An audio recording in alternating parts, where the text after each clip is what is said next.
Olá, pessoal.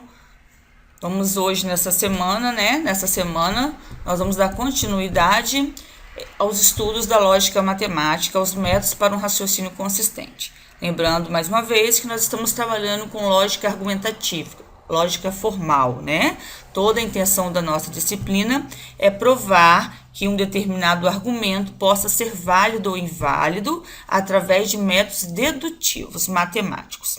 Para tanto, nós vamos iniciar o processo de validação através de uma estrutura típica de argumentação chamada de silogismo. Hoje nós vamos aprender o que é um silogismo e, em especial, nós vamos estudar um tipo de silogismo chamado categórico, procurando identificar a sua estrutura e os seus termos. Então, vamos lá. O silogismo, no geral, ele é uma teoria aristotélica, porque ele vem lá da Grécia Antiga. Aristóteles, filósofo grego, ele é considerado o pai da lógica. Ele dedicou parte dos seus estudos para encontrar métodos dedutivos que pudessem provar que uma estrutura argumentativa pudesse ser válida ou inválida. Por isso, Aristóteles criou as estruturas silogísticas, que são consideradas o coração da lógica, porque é uma teoria das demonstrações das provas, da qual depende um pensamento científico e filosófico. Então, o silogismo, ele é um tipo especial de argumento. Daqui a pouquinho nós vamos ver por que ele é um tipo especial de argumento.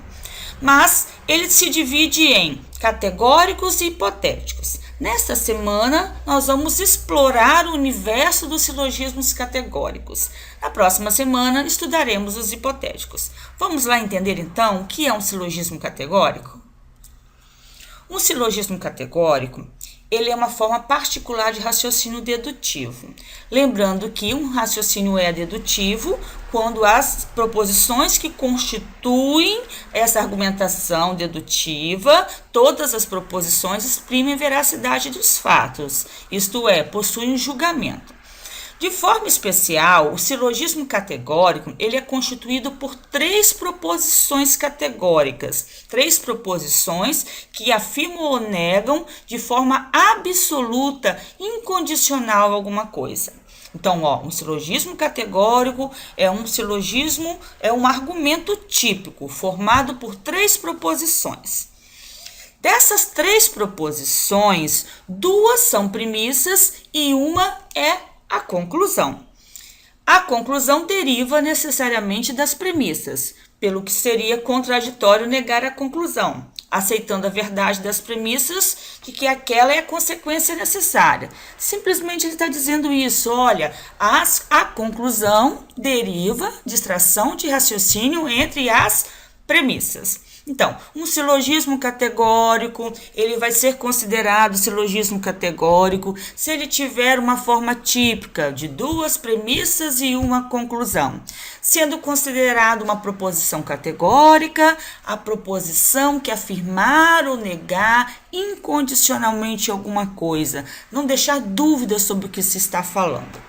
Bem, além dele ter uma forma típica, o silogismo categórico, Aristóteles estabeleceu que ele deveria, para ser silogismo categórico, ele deveria ter três termos, para ter uma estrutura argumentativa.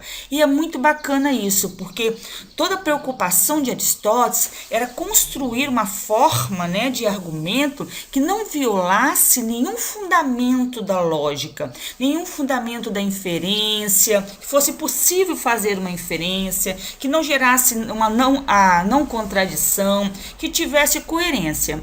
Para tanto, ele percebeu que se fazia necessário que essa estrutura tivesse três termos, o que ele chamou de termo maior, termo menor e termo médio. Então, neste momento, para que a gente entenda lá na frente o método dedutivo da validade das estruturas categóricas, se faz necessário que a gente passe a reconhecer, a identificar dentro de uma estrutura silogística categórica, quem é o termo maior, quem é o termo menor e quem é o termo médio. A professora vai explicar isso para vocês através de um exemplo que eu acho que fica bem mais fácil. Vamos lá. Eu tenho um exemplo aqui, de argumento. Todos os mamíferos são animais. Os cães são mamíferos, logo os cães são animais. É um argumento? Pergunto a vocês. Vocês diriam assim, professora, é um argumento, porque todas as proposições que o constituem, todas as premissas procuram justificar algo, justifica a conclusão. E a conclusão deriva de extração de raciocínio entre as premissas. Então, isso é um argumento. Muito bem. Aí eu pergunto, é um silogismo? Professora, é um silogismo. Por quê? Porque ele tem uma forma típica. Ele tem 3 proposições, sendo 2 premissas e uma conclusão. É categórico? Professora, é categórico sim, porque todas as proposições que o constituem afirmam ou negam absolutamente alguma coisa, não geram hipótese, não há dúvida sobre o que está falando. Então é uma estrutura argumentativa, é um silogismo e é um silogismo categórico. Então agora vamos aprender a identificar os termos do silogismo. Bem, eu indico a vocês que na hora que for identificar os termos, que vocês comecem pela conclusão. Se tratando de estruturas categóricas, proposições dedutivas, as sentenças dedutivas, elas têm por sua propriedade serem constituídas de sujeito e predicado, nesta ordem, porque são frases declarativas.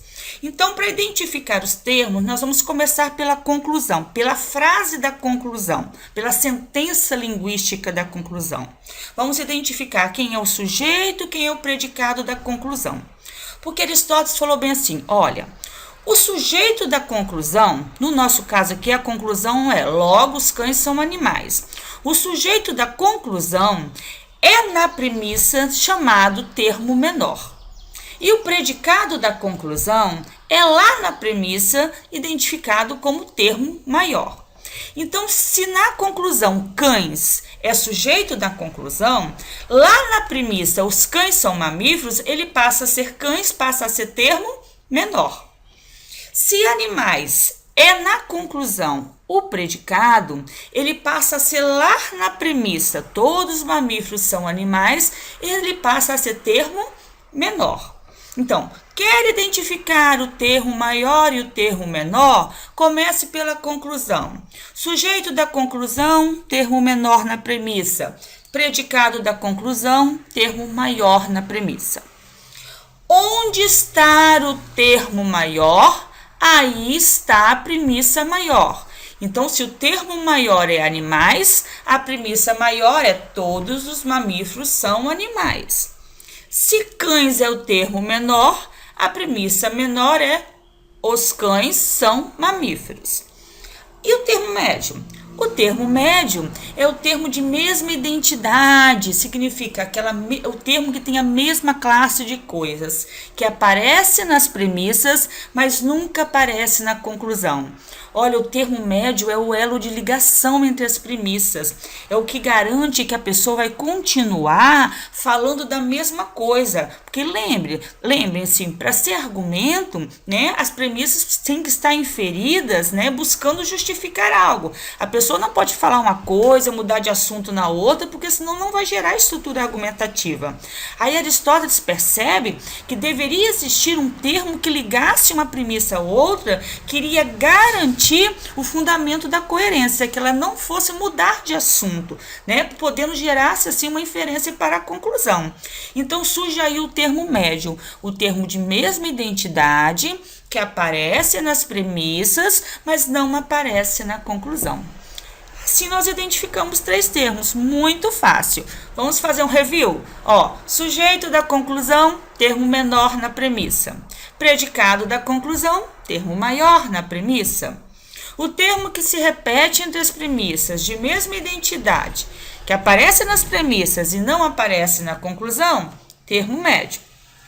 A premissa maior é aquela que contém o termo maior. A premissa menor é aquela que contém o termo menor. Muito fácil isso, né? Então, tudo bem. Façam os exercícios e até a próxima aula.